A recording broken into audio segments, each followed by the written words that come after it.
DC గారు ఇప్పుడు ప్రస్తుతం కాకినాడలో డ్రైవ్ జరుగుతుంది, స్పెషల్ డ్రైవ్. అసలు ఈ డ్రైవ్ ఏంటి? అది వేకెంట్ ల్యాండ్ మీద ఎక్కువగా డ్రైవ్ చేస్తున్నారు. What's it like? ప్రస్తుతం కాకినాడ పట్టణానికి సంబంధించి ఖాళీ స్థలాలు ఎక్కువగా ఉండడం వల్ల ఈ మధ్యకాలంలో మనం గుర్తించింది ఏంటంటే వర్షాకాలంలో అవి కొన్ని అపరిశుభ్ర పరిస్థితులకి కారణమవుతున్నాయి. దోమలు, పాములు అటువంటివి ఉండి పక్కవారి ఆరోగ్యాల మీద ప్రభావం చూపించడం, తర్వాత దాంతోపాటు ఈ ఖాళీ స్థలాల పన్ను వాళ్ళకి సంబంధించి మనం ఎక్కువ పూర్తిస్థాయిలో ట్రై చేయకపోవడం, వాళ్ళు పన్ను వేయించుకోవడానికి ముందుకు రాకపోవడం వల్ల మనకేం జరుగుతుందంటే కార్పొరేషన్ ఆదాయం కూడా గండిపడుతుంది. ఇటువంటి పరిస్థితులు నివారించడానికి దట్టు మన జిల్లా కలెక్టర్ గారు కూడా ఈ మధ్య రివ్యూ చేయడం ద్వారా ఈ ఖాళీ స్థలాలకు సంబంధించి ఒక ప్రత్యేకమైన ఆదేశాలు ఇవ్వడం జరిగింది.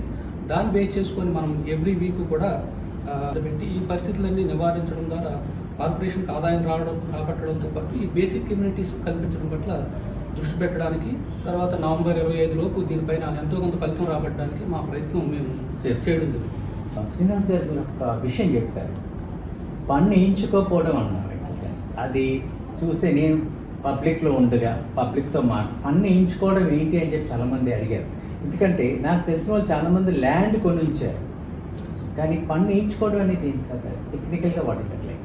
పన్ను వేయించుకోవడం అంటే ఇప్పుడు ల్యాండ్ అంటే అంతకుముందు బిఫోర్ దట్ ఒక 3 months బ్యాక్ ఏముండేదంటే ఖాళీ స్థలాలు వాళ్ళ ఆధీనంలో ఉంటాయి, కానీ వాళ్ళు పన్ను వేయించుకోవడానికి ముందుకు రారు. మనం వాళ్ళని ఓనర్స్ని ఐడెంటిఫై చేయడం కొద్దిగా కష్టతరం అవుతుంది. ఎక్కడెక్కడో ఉంటారు, ఆ డోర్ నెంబర్ ఉండదు, సర్వే నెంబర్ మనకు పర్టికులర్గా తెలియదు. ఒక పెద్ద లెంతీ ఏరియా ఉంటుంది, ఆ లెంతీ ఏరియాలో ఎవరు ప్లేస్ ఎంత సైట్ ఎక్స్టెంట్ ఉంది, ఆ ఓనర్ ఎవరు మనం ట్రేస్ చేయడం ఖాళీ స్థలాల విషయంలో ఆ విధమైన సమస్య ఉంది.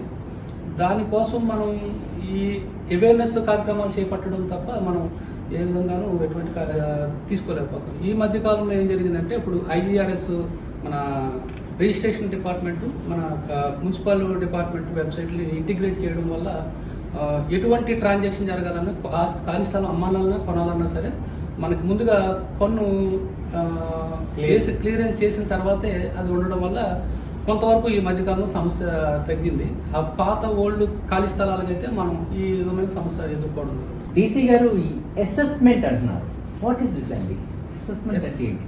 అంటే మనం పర్టికులర్ ఒక ఖాళీ స్థలానికి సంబంధించి ఎప్పుడైతే మనం పన్ను పరిధిలోకి తీసుకురావడం జరుగుతుందో దానికి మనం నెంబర్ కేటాయించడం జరుగుతుంది.